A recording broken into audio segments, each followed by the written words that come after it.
गहिया के गोबारा से लिपिताया हो स्वर्ग से अवतारी नव दुर्गा मैया हो।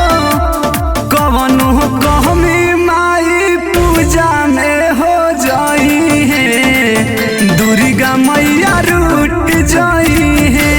हमारो दिल के अरमान टूट जाई है, दुर्गा मैया रूठ जाई है।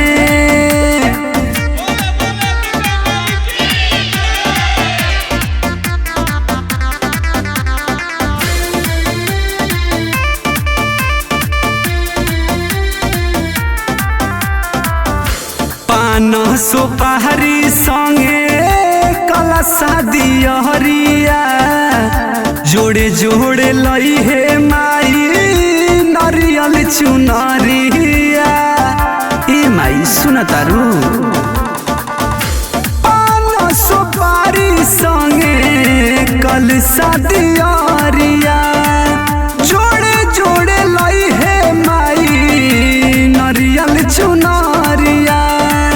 जाके नेहवत दे माही बाबा ना बेटाउआ हो, पूजा में कवनो जे टूटी हो जाई है, दुर्गा मैया रूठ जाई है।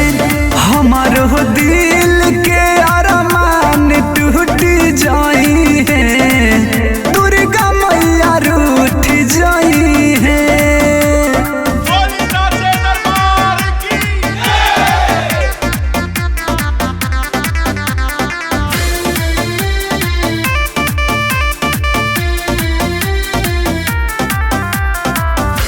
करी कहरी जोहरी सूर जाई हमारा घरे, राउर दर्शन ला हमारो मनवा हरे।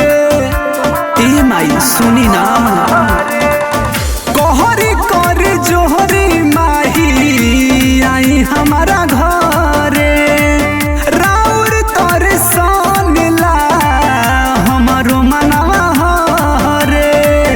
दीही आशीष खिले गौआ नगरिया हो। चरण में सतेंदर अत्यंत शीशा झुकाई है, दुर्गा मैया रूठ जाई।